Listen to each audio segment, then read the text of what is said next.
Welcome to Grand Sumo Breakdown, the unofficial sumo podcast for official sumo fans.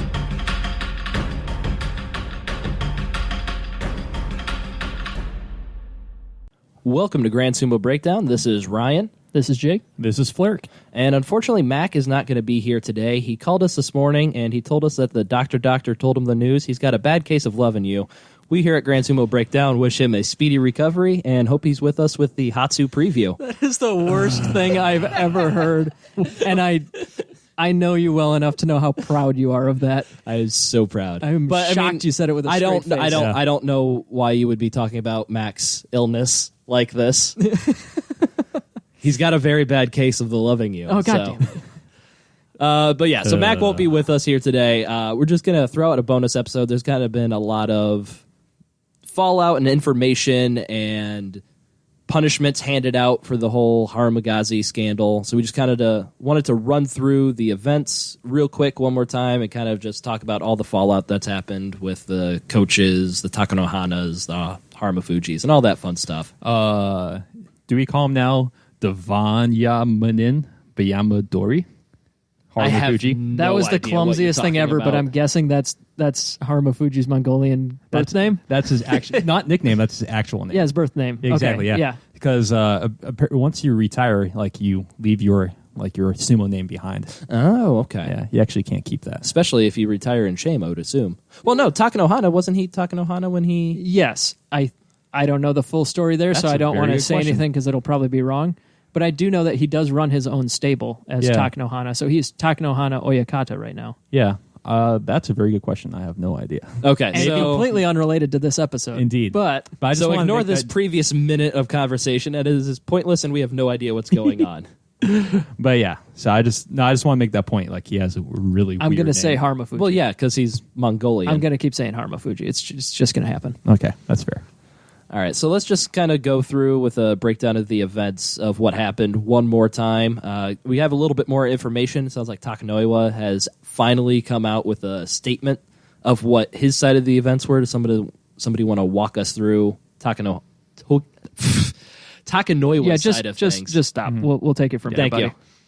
So I guess the very first thing that happened, Flerk, you know more about this one, but it sounds like there was some shit talking behind the scenes. Yeah, the whole thing started, I guess, when Takanoiwa and some other rikishi, like after Aki, they apparently went to some kind of bar in Tokyo, and that's where they proceeded to drink quite a lot. And Takanoiwa he essentially just kind of started some shit talking against Hakuho and the other Yokozuna, saying that, hey, their time is done. It's time for the younger generation to take over.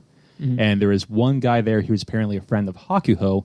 And that guy told Hakuho about the event, and so that kind of led to the later instance a month later at the bar in Tottori.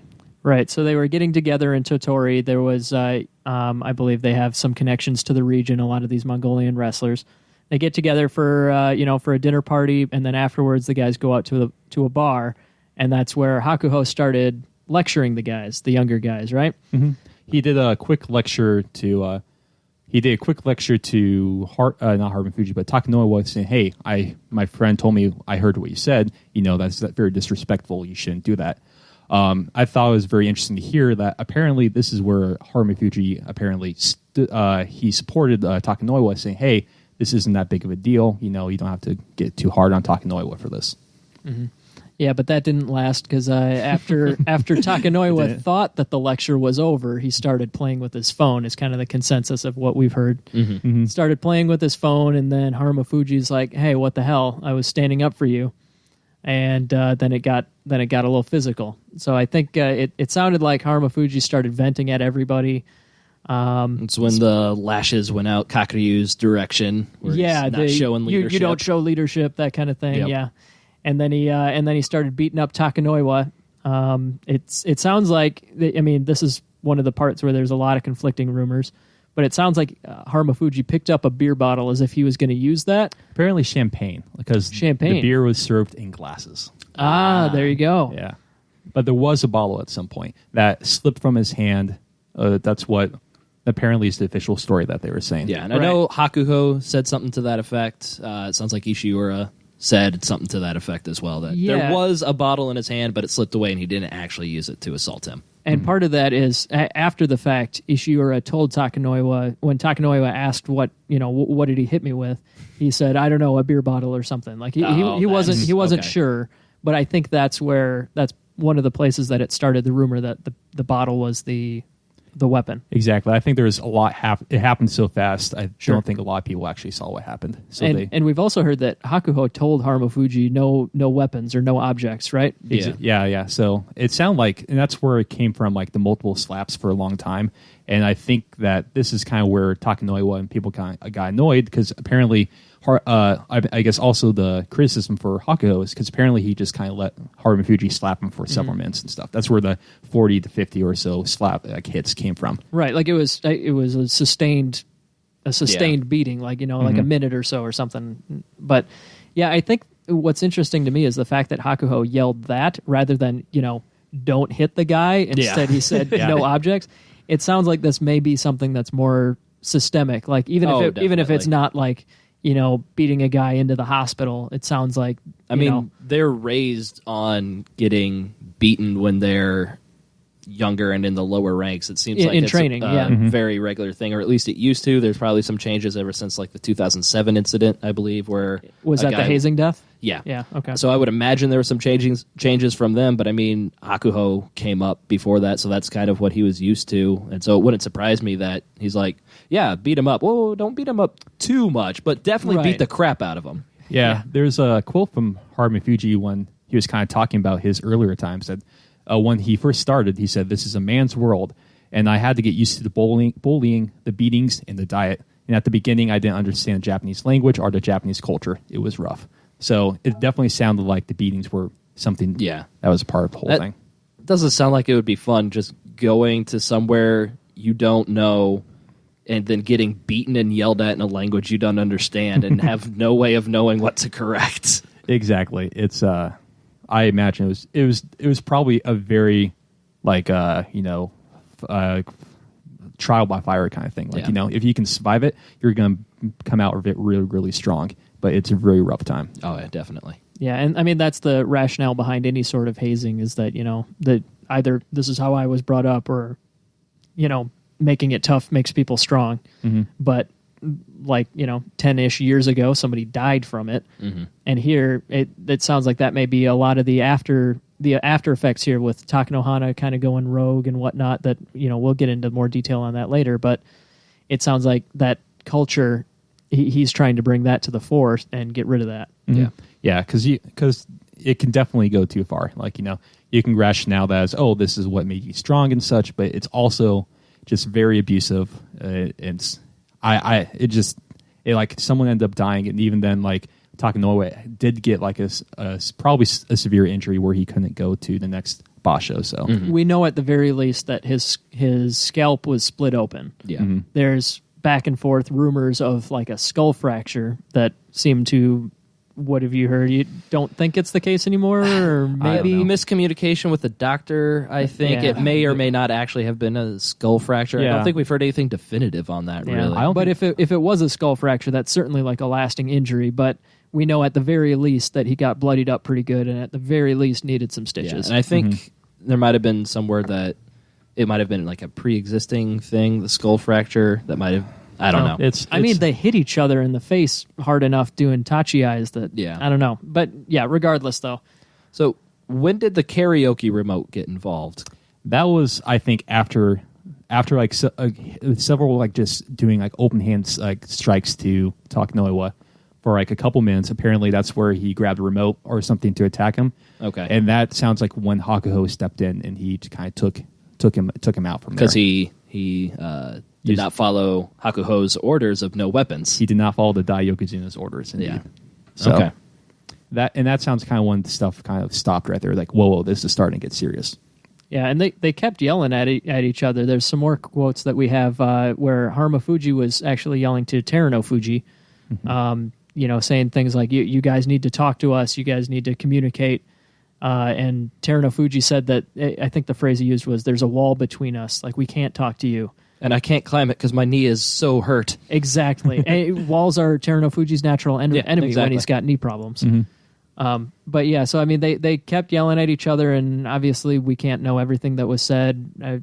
We don't have like footage of it. We just have like a bunch of guys who were drunk at the time. Yeah, exactly. And this is the agreed upon timeline.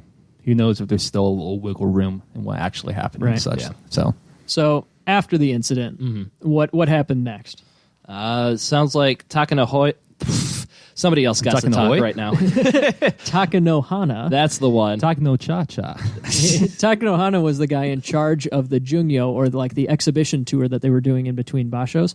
Also, Takanoi was stable master. And Takanoi was stable master, but not any of the other wrestlers who were at this event, I believe. Or of the major players. I believe of you're the right. major players, Takanoi was his main guy. So Takanohana is supposed to be the buck is supposed to stop with him. He's the big guy in charge for this tour. But he reported this incident to the police, which is a little bit irregular. Normally, something like this would get reported to the sumo council, and they would determine what happens after that. But this is where Takanohana starts to go on a little bit of a vendetta here, and he starts fighting against the council, trying to do his own thing. We think with the intent to try and change the way things are done. Yeah, but I mean, it's one of those things where it could be seen as this is a way for him to try and grab power. It could be something where he's got personal feelings about the people involved. But either way, this is kind of the point where he branches off. He goes to the police. He lets Takanoiwa talk to the police, but completely shuts the NSK out. Yeah, nobody really heard from Takanoiwa until like the end of December, which is a full 2 months after the incident. 2 months after it happened, and 1 month after the scandal kind of came to light. Yep. Yeah, it's important to know, like, no one heard from him. Takanohana was letting the police talk to him. Yeah. But the thought was, like, he didn't let anyone from the Sumo Association actually talk to him, and they did not like that at all. Yeah. And it's maybe it's a cultural difference or something. Like here in America, we would, of course, go to the police no matter what, first thing. And how a business would handle it internally would be like second, by a long shot. They would be the less important of the two investigations. But you probably would still let them know. Like, apparently he went to the police about them, and then he still, for several weeks, did not let the association know about it. He was like actively keeping information from them. Exactly. It wasn't just that he didn't, put them on, as his main priority. He was like actively keeping it away. Yeah. And that was the controversial part. Didn't come to light until 2 to 3 weeks afterwards when the Kyushu Basho was happening.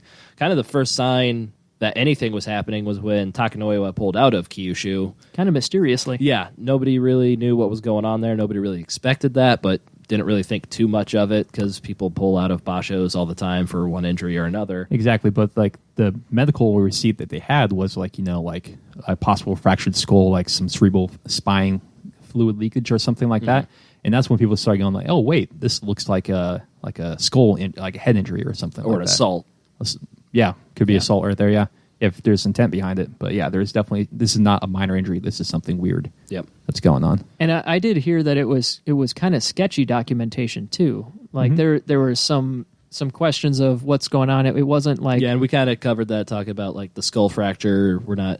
Was it existing? Was it a diagnosis? Something like that? I think I read there was like some article that came out, who knows, legitimate, of where the doctor actually said, oh wait, that was not an accurate diagnosis. And also they're talking about like, oh, that was like when it first happened, like 2 weeks before the Basho, and like it said, oh, he's gonna be out for 2 weeks, and then he'd be good to go in the Basho. That was another thing. The doctor said like, yeah, he should be out for a couple of weeks, but then he's good to go. But then he was out of Kyushu, and he's out of Hatsu as well. So who knows what's going on there? Yeah, it's very fishy, and like the fact that no one was able to talk with Takanoiwa at all, they couldn't get another doctor to figure out actually what the extent of the injuries were. You just kind of had to go off of what that first one was, which kind of had some controversy of the accuracy at all. Right. I did find the exact quote I was looking for. He apparently failed to produce any medical certification for Takanoiwa's absence from the Jungyo, and then the medical certificate for the Basho itself was supposedly expired.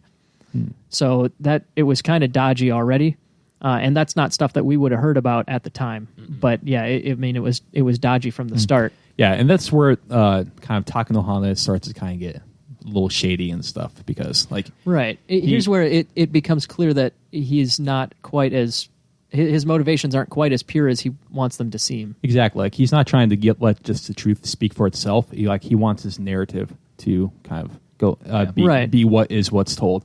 And also on the timeline, remember that one picture there was a picture of kind of a big like gash in Takanowa's head, and it was like after that came out a couple days later, that's when Harumafuji said that he was going to retire.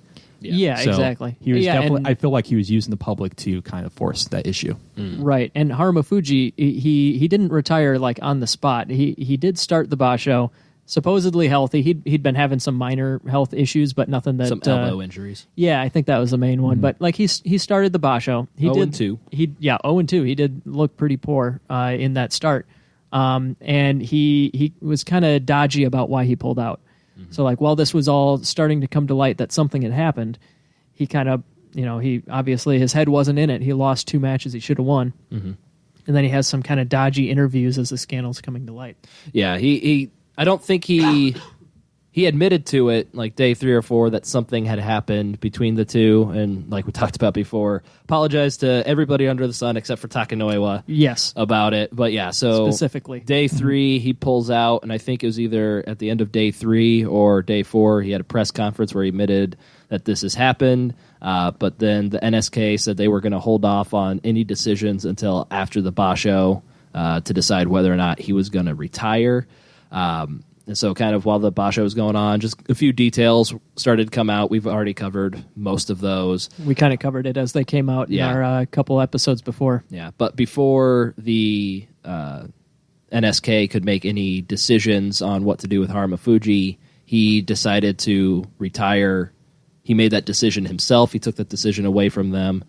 And then the NSK had their special meeting, I believe. Is that correct? Right. They had their big meeting to talk about everything and decide what happened. That was right at the end of December here. So it's before Harumafuji has any legal fallout, but after he had officially retired. Yeah. And I believe his stable master, Isagahama, had also resigned from the board, which we'll talk about that later. That's not as big a deal as it sounds. Yeah. But yeah, so that all happened at the end of December, and should we go through the specifics of who got punished how from that meeting? Yeah, I think so. I think that covers pretty much everything that happened. So I guess starting at the very top, because there's this idea of it's a cultural thing, of course, that the guy at the top who's in charge, he's responsible for everything that happens beneath him. So the chairman of the board, Hakaku. And which board is that? This is the Japan Sumo Association? Yeah, the Sumo Association, the Kyokai, goes by maybe NHK? NSK? Yeah, Sumo Association. It's pretty much the Association of Sumo. Okay, so NSK would be like the Japanese abbreviation, JSA would be the English version? I think it kind of depends. I hear it called Kyokai a lot. Okay. Maybe those are two different entities. I don't know. We should do some more research. We probably should. But regardless, he is the guy at the very, very top. Yeah. Yeah, so he's a member of the board who is the chairman. So he willingly gave up his salary for the rest of his term. So that's 3 more months, somewhere in the neighborhood of like $12,500. It should be noted that these terms for board members are for every 2 years. They have elections for these. And we're actually coming up in 3 months is when later this month is when the election is going to happen. And he could be elected again, by all means. Exactly. So when you say it's going to be for the rest of his term, 3 months, because more elections are coming up. 3 months. That's when the election was going to happen, anyways. So he just said, okay, until then, I am taking no pay. So that was how he showed that he was, I'm the guy in charge. I have to be punished as well. Okay. So just backtracking to what we were saying, it sounds like NSK stands for Nihon Sumo Kyokai, and I believe that is the equivalent of the Japan Sumo Association in English. Right. Okay. So that's where those letters come from. Yeah. Cool. Okay. All right. Go on. Beneath Hakaku, also on the board, were Isagahama, the stable master of Harumafuji and Terunofuji, and Takanohana, the stable master of Takanoiwa. So Isagahama, very early in this, also resigned his post, and he resigned his post on the board. Like we said, there's the elections that are coming up. He is very likely to just be elected back on there, but he did technically resign. He willingly demoted himself, at least in the short term. Yeah, he said this happened involving, this involving a sumo rikishi from my stable. I need to take responsibility. I'm going to demote myself. Mm-hmm. It sounds like something like, it's like, oh, this is a big step down, but like you said, like it's not that big of a deal because he's going to be most likely elected this coming month.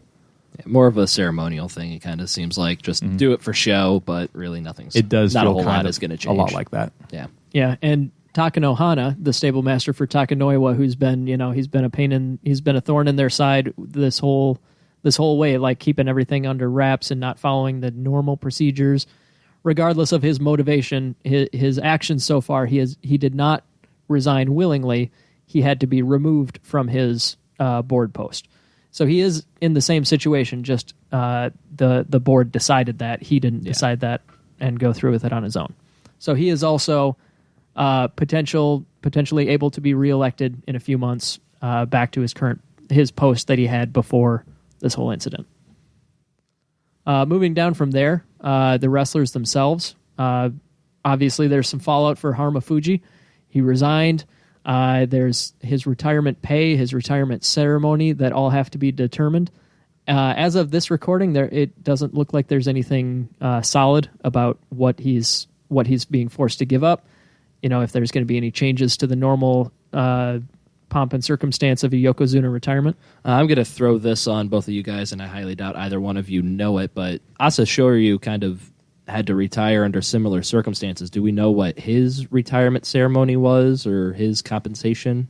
I can take a quick look. All right. Flair, do you want to talk about the other sanctions for Harumafuji? Yeah, sure thing. So he was obviously retired. We don't know exactly, like, for wrestlers, you kind of earn a pay as you do, and kind of the longer you stick around and the better you do, like you get more pay. It sounds like that amount is going to be reduced, and like Jake said, we don't know exactly what. After that, I believe after the whole big meeting in December, the legal prosecution, the police kind of came back and say, this is what we found out, what the action of our investigation was. We're going to lead to only a fine of like 500,000 yen, which $4,400 in American money. Exactly. In freedom dollars, yeah. But of course, essentially came down to only a 4,400 or so dollar fine. And it sounds like that was like the max of what they could do.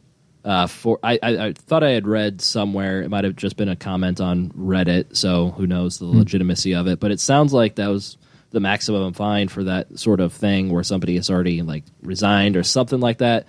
So it sounds like they took it easy on him, but I guess I think they did say that they took in consideration that he already retired and what that kind of meant for his career and when they did that fine. And I mean, when it comes down to it, it's not like he killed a guy. It was, a moderate degree of assault or however they would categorize it. Yeah, but you did well, I said you'd expect somebody like if I just jail time in America for you and me, jail time, yes. If it was like an NFL player, no. Well, like so if I guess it's the equivalent of that. If I took my microphone to you right now, $4,000 or so in a fine. I mean, it's within the realm of possibility if you look at it without the context of where it happened. I suppose depends on if I make you resign from the Grand Sumo Breakdown podcast or not. A very prestigious position that I would be very upset. Yeah. I did find distress. I did find some more information on Asa Shoryu. Essentially, the short version of what happened there was an incident where it was alleged that he hit another person, not another wrestler, and was kind of forced out of sumo. Let's give some context of who this guy is. Asa Shoryu, yeah, you're right. Sorry, he is the main Yokozuna of note for the early 2000s. He was the big man before Hakuho showed up. In kind of the span between the 90s era where there were a handful of Yokozuna at a time. Until Hakuho's era, Asa Shoryu was the big man. He was a Mongolian. More 2000s, I think. Yeah. Until, okay. During the 90s, that's when Takanohana and Akebono. Sorry, that's what I meant to say. Yeah, in the 90s, there were Takanohana, Akebono, Musashi Maru. Wakanohana? Yep, both of them, the brothers. But all four of those guys were gone by the very early 2000s. So 2003-ish to 2008 or 10, give or take, that was kind of the time that he was the big man. But he was kind of forced out because of another alleged incident of violence. And it looks like they allowed him his ceremony and his retirement pay, but he was not able to stick around because he did not have Japanese citizenship. Oh, okay. But yeah, that one it was a little bit more, I guess you'd say, alleged. So I don't see anything about legal action before he left Japan. Yeah, Okay. I think it was settled. So it was never Settled privately Yeah, before. I believe okay. so. And I know that's another thing that we read in our study of this is that's much more common in Japan, is less legal action because people settle beforehand. Oh, okay. But either way, though, so that's what he has to face, and so based on what the closest precedent we have, it's likely he'll still have his standard ceremony and whatnot. But for the other two Mongolian yokozuna who were present, Hakuho, he actually got formally criticized for a whole bunch of stuff because he's been pissing some people off lately. Yep. But yeah, so he gave up a month and a half of salary, which hilariously is like almost a yearly salary that you could count on. You know, in American dollars, he gave up $37,500 for 1.5 months. So yeah, he's making some bank.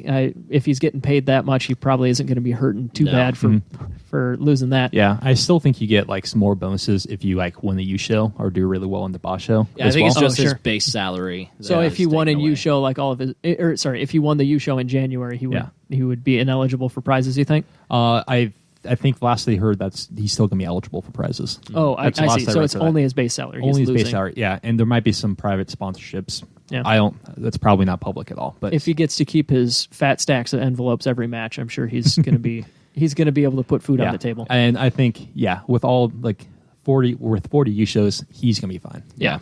I mentioned he was criticized for multiple things. It was all kind of formally put in this. Sorry, go ahead. Yeah, no, I was going to say exactly. I want the big thing he was criticized for this loss of pay was, I think, mostly for during the when he was like watching this whole thing happen, he essentially allowed Harumafuji to assault Takanoiwa. That's where a lot of that came from. Yeah, so he was a couple things that he got some people's underpants in a bunch here. He had that bonsai cheer, and his Yusho speech was kind of controversial. And they also criticized him for his style of sumo recently, where he's been doing a lot of slaps, he's been doing a lot of forearms at the tachi-ai, and he's been doing a lot of backwards and pulling sumo. So you mentioned like the bonsai cheer in his Yusho speech. I really didn't hear much on that. What did he do there? So at least with the bonsai, that has some connotations. Back in like World War II, like it essentially means like for the emperor or some kind of form of that. And it's a lot of time when kamikaze people would go and attack people to their death, they would yell that chant. Okay. So that kind of reminded a lot of the older people in the audience reminded them of that time. And did he do that during the Yusho speech? During the Yusho and that's speech. what Yeah, he made it got the crowd controversial? fired up and chanting that, Exactly. or cheering that, I guess you'd say, like a hip Okay. hip hooray kind of thing, right? Exactly. Yeah. This is why I'm kind of confused because I'm pretty sure they do that privately with when they all kind of sit together for one big photo shoot. They always go like bonsai and stuff like that. So I'm kind of confused about that. I mean, there's also the context that he's a foreigner that could play into it. But yeah, that's a cultural thing that we're not super familiar with yet. I mean, we don't know exactly how that would be taken. Exactly. But some people did take offense in saying like that wasn't proper. He should not have done that. Okay. Right. Okay. But yeah, so and then his style of sumo. I mean, anybody who watches Hakuho knows that he likes to just beat the crap out of people, not just beat them. Mm-hmm. So they made sure to note that. Yeah. And Kakuryu got not as much as Hakuho, but similar. He's got no salary for January, same reason as Hakuho, criticized for not stopping or preventing Harumafuji from beating on Takanoiwa. Obviously, he hasn't been around to do any controversial sumo styles or his Yusho style of sumo speeches. his style of sumo is rather lethargic at the moment. Yeah. So he's not going to be getting any of his base salary for January either, but he will be getting his full salary from then on. But yeah, some other, not punishment for Takanoiwa, but the Japan Sumo Association did say that Takanoiwa will not continue to drop if he misses any more bashos. He did drop down to Juryo for pulling out of Kyushu, but where he is at currently, that is his locked-in position until he comes back. At least he's going to stay in Juryo. He might drop to the bottom of Juryo. Okay. Yeah. And a lot of that is obviously because he's the victim of something. He's a victim of stuff, yeah. Yeah. And they recognize that.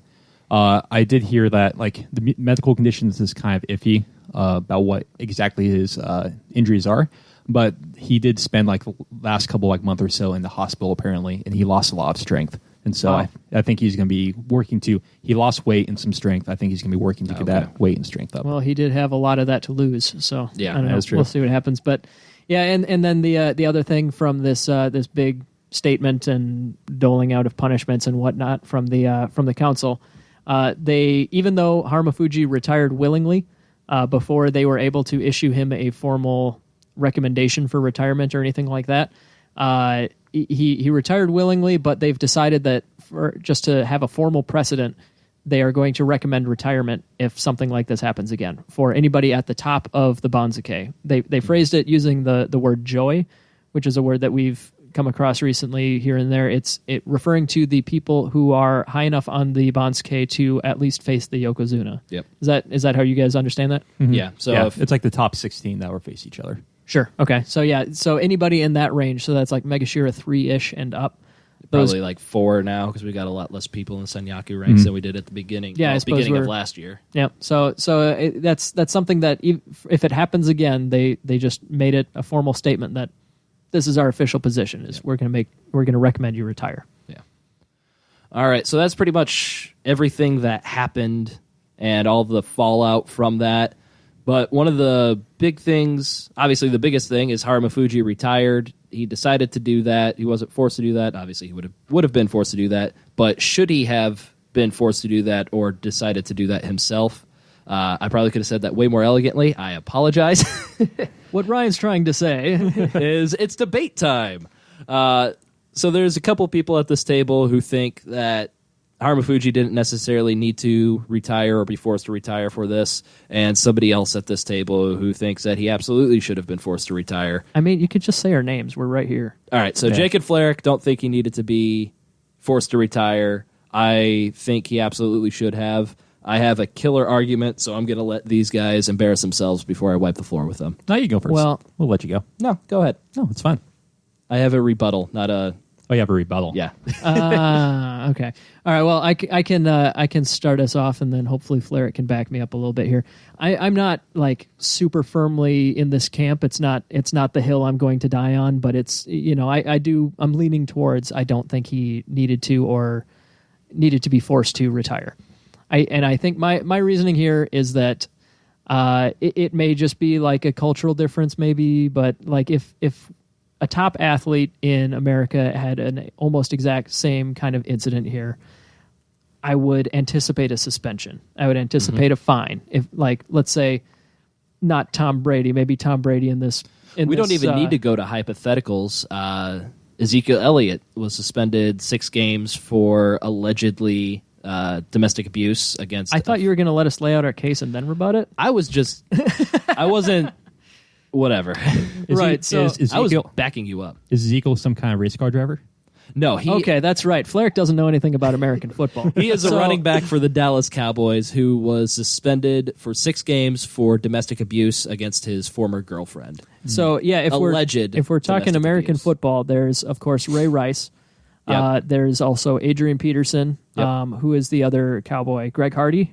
Greg Hardy was one. Yeah, I think that's the one. But what the point you're getting at is that there have been a lot of incidents of domestic violence, and I think that that's the difference here, is that if somebody at the very top of the game beat up one of like their backups or something like that, I do think that Ray Rice or Greg Hardy, I believe. I believe once those incidents happened where it came out that it was for certain domestic violence, I don't think they played another snap in the NFL, did they? Greg Hardy did. Ray Rice, I believe, was immediately. Regardless, though, I think that there is a difference between domestic violence between a peak physical condition human and their much smaller girlfriend or wife or something like that. I believe there is a difference there versus somebody who otherwise is, highly renowned and has an incident where they hurt another player. Okay. In that kind of incident, I think that it's certainly worthy of suspension, of fining, of whether it's counseling or PSAs, like making it clear that they are regretful of their actions and making it up to the community, what have you. I think it's something that if Takanoiwa is truly very, very injured, if Takanoiwa was injured enough he could never wrestle again, that'd be one thing. But I think this is much more than just a playful scuffle, but much less than like a murder or something, I think it's, at least from my cultural perspective, I don't believe that it's something that was worthy of ending a career that didn't need to be ended yet. You can of course make the argument that he's getting kind of old. He's kind of declined. He's still won a U-show within the last few months, but still, I think it was something not severe enough. Exactly. I was just going to say, like, he's on his decline, but he definitely probably still has a couple more years in him before he would naturally retire. Right, and the case in Aki where he won that U-show recently here in September, it was a thinner field than normal, but I would still expect him, if he were only to retire based on his physical condition, within the next couple years or so, maybe, I would expect him to get at least one more U-show. I mean, circumstances for him to step up would pop up. Haku is not going to be around forever either. So, I don't know. Ryan, what do you think? I think he absolutely needed to retire. It is part of the cultural thing, cultural differences. Like the honor and all of that stuff is a lot of a bigger deal over in Japan, and especially somebody with the status of a Yokozuna, they need to exhibit the highest honor that they can. And, I mean, the bigger you are, the harder you fall pretty much. So more status you have, I think the bigger the more punishment should be. Like they said, if you're not in the joy and you do this to somebody else, you're not going to be forced to retire, it doesn't sound like. So honestly, I'd be surprised if we heard about it. Yeah, so I'd be surprised if we heard about an incident like this again, really. No matter who did it, I don't think they want it coming out into the light. But my biggest point why I think he needed to retire is for the good of the image of sumo wrestling. Every time I read an article that isn't from like Japan Times, it's from an outsider, not from Japan. They're just kind of reporting on the news of sumo. It's this bad thing happened in sumo wrestling. Here's a list of 4 or 5 other bad things that have happened in the past 10 years of sumo wrestling. Every single article, it's like, well, Asashoryu, he beat up somebody, he had to retire. 2007, they had this incident where the guy got killed in the hazing thing. You had match fixing in 2011. And those 2 guys who mysteriously died at the same time. In the same it was back place. in the 90s. They don't bring that up. But they need to send a message that this is unacceptable. If you're at this rank, you are going to be gone if you do this, to prevent that from happening again and further sully the image of sumo wrestling for all other outsiders. Because anybody who's just happens to click on this article, they're going to see Harumafuji forced to retire because he beat somebody up. Here's a list of other bad things that happened in sumo wrestling. Yeah, I will give you some credit there. I feel like every time I see an American news article or something that has to do with sumo, it's always the scandal-ridden sport of sumo, blah, blah, blah. Yeah. They have to take measures. It's going to take a lot of time because they're still pulling things up from 10 years ago, rightfully as they should, for why sumo is quote-unquote scandal-ridden, but they have to take measures to prevent these scandals from happening. I will say probably every single other sport has these things happening. It's true, but it's just, people just hold sumo to a much higher standard. Yeah, culturally and just the way that sumo is regarded with dignity in Japan. It's something that it is held to a higher standard, but at the same time, I think that it's definitely, in my opinion, overblown to an extent. Obviously, these scandals are important, but I think that too much emphasis is put on them. We just came up with like 5 freaking examples in the NFL of people beating their wives. And it's not the scandal-ridden sport of American football. It's football. Yeah, probably to its detriment, though. I would say, like I think you're making the point that we are probably maybe too lax with that with the NFL. Definitely, I think that's been a hot button topic for the last couple of years. Yeah. Jake and I are both fans of the NFL, and so it's a lot easier for us. We pay attention to the games. We pay attention to everything that's happening in football. Outsider who doesn't care about football, really, they're only going to hear about like those scandals in the NFL and like concussions and stuff like that. So they're going to have a very negative image of the NFL. Whereas people, and there's a lot more people who don't follow sumo or know anything about sumo, all they know about sumo, scandal-ridden. That was my next point in why I think that it's overblown. In American football, in basically any American sport, there's a lot more personalities involved. Like in sumo, how many of the guys can you, like, off the top of your head, say how they wrestle or what their personality is like? Obviously there are some, but it's very few compared to if I talk about the NFL, I can name, all 32 teams off the top of my head. Yeah. I can name, players, whatever. Because sumo is so much more reserved and dignified, there's fewer stories that come out that are good, that are, that are neutral compared to these scandals. There's less noise. Yeah, exactly. So because there's less expressed individuality that people outside of hardcore fans are going to find interesting or worth following, because there's less to follow, the things that stick out really stick out. And I do think those kind of things, like stories about like other rikishi that of a positive note are out there, is just all in Japanese. Like, that's not picked up by English media at all. Mm-hmm. And they don't, because sumo is something where it's like, okay, well, the two guys charged against each other and one of them fell down again. Yeah. And ha ha ha, they're fat. And ha ha ha, yeah, that's the other half of what we hear about sumo in America. But yeah, it's something where if you're already a hardcore fan, of course you're going to follow everything. You're going to know what's going on. But if you're not, it's just two fat guys, haha, lol, they're so fat. And there aren't a whole lot of stories to that. Like if I told somebody on the street, Hakuho won his 40th U show, even if they know who Hakuho is, they don't know what 40th U they don't know the context of that. Is that, I mean, you're excited you're yelling at me with excitement, so that must be good, right? But like that doesn't necessarily mean anything. I guess the roundabout argument that I'm trying to make is that because the sport is looked at the way it is, I feel like he's getting made example of because they're afraid of their image, not afraid of what I think would be more important. Yeah, I can kind of pick up on that point too, because one of the things I see this as him retiring is just kind of like treating the symptom, not fixing the problem that is with the system. Like there's the whole, they do have, I think one of the really unique things about sumo is the whole society where everyone's very like dignified and reserved, kind of like you said. But I think that is also causes some issues like this to happen, because sumo life is very high pressure and they're held to really high standards. We talked about Harumafuji when he was first coming up, like, he was getting bullied all the time, beat all the time, and like he was in a place he didn't understand. Their time is highly scheduled, and even when they get up there, like, they're constantly in the public eye. They can't go out in like non-traditional clothing at all. They're supposed to be always in yukata, and that's probably only gotten worse lately with the whole social media, because everyone's kind of watching, and if anything happens, it always gets back to the Sumo Association, and they're going to get punished for that.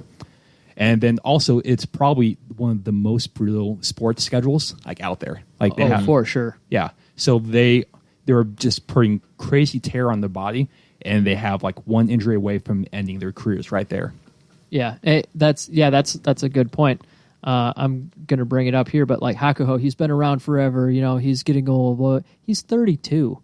I mean, and there are other sports where people, 32 is old, of course, but NFL.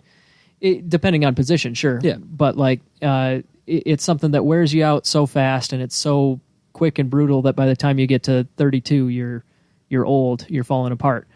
That pressure, it's certainly no excuse for lashing out, but it helps understand the context, I think. And if somebody lashes out in this way that Harumafuji did, it's of course a big deal. And like I said at the beginning, it's certainly worthy of a fine. I don't know if there's precedent for some sort of like suspension or whatever.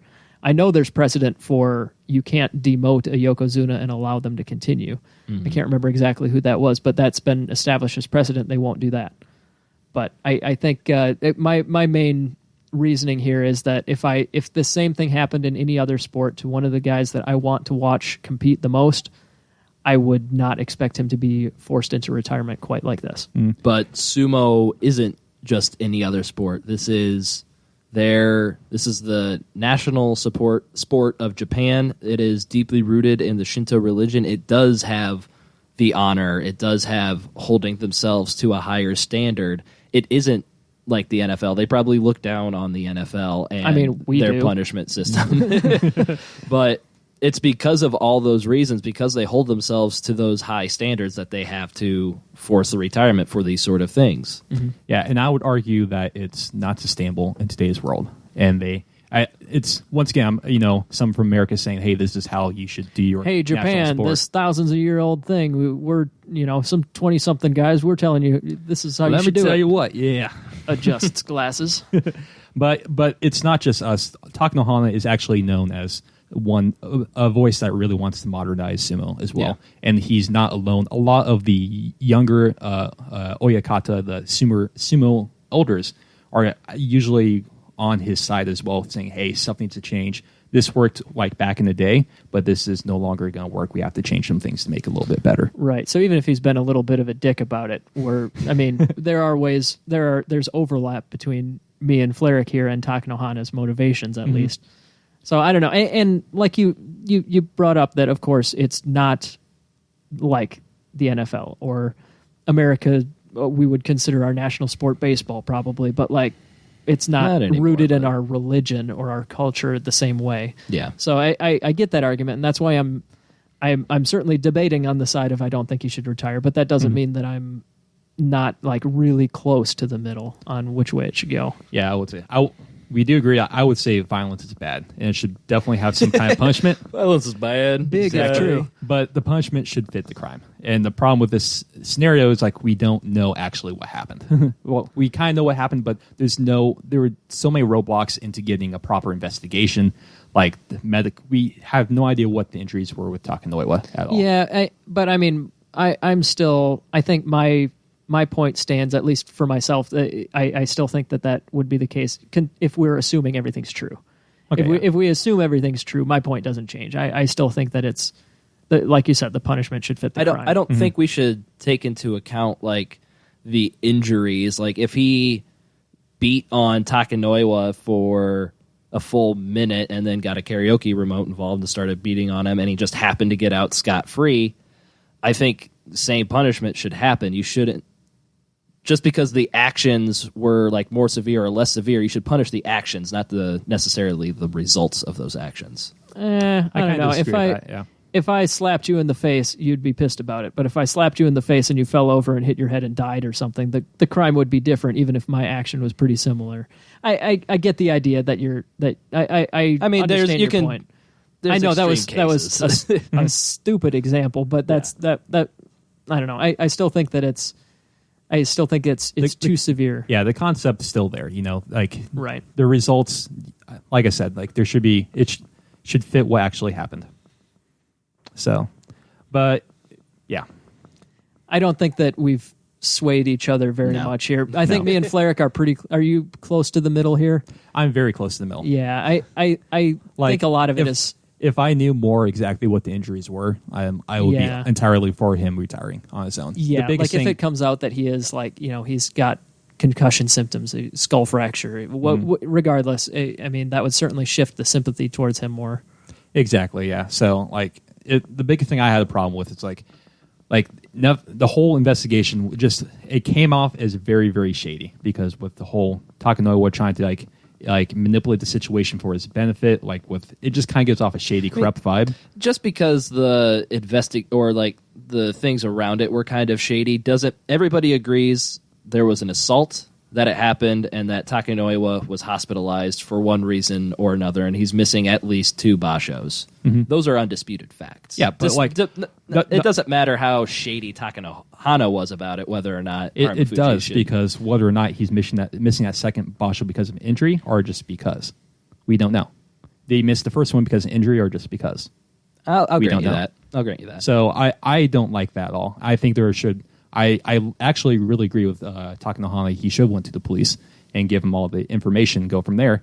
But just let that investigation go, get all the facts, and then make a decision about what his punishment should be from there. Oh yeah, no, I'm with you there for sure that he should go to the police. But I mean, he's been such a dick about it to to his essentially his bosses.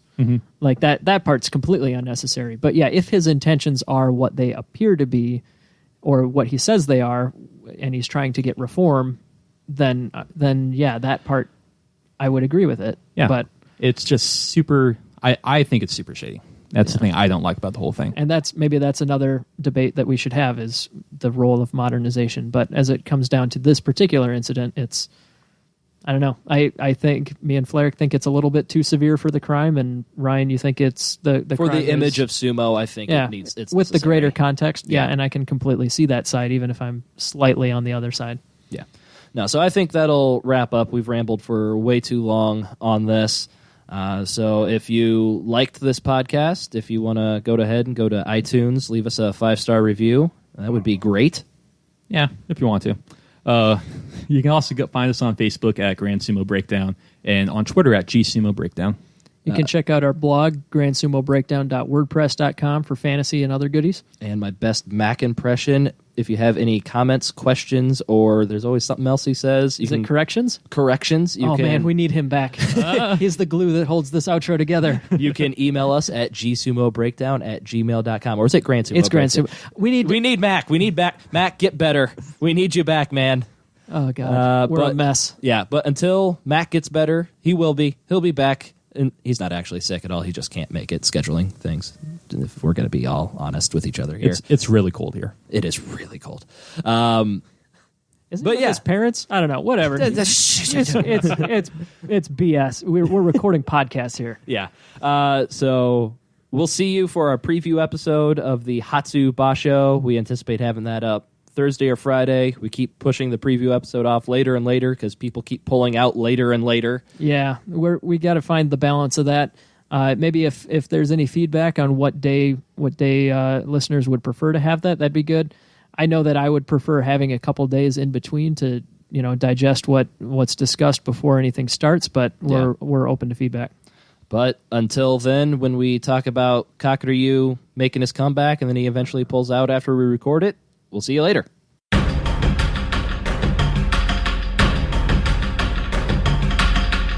Thank you for listening to Grand Sumo Breakdown. Until next time, throw your salt high and keep moving forward.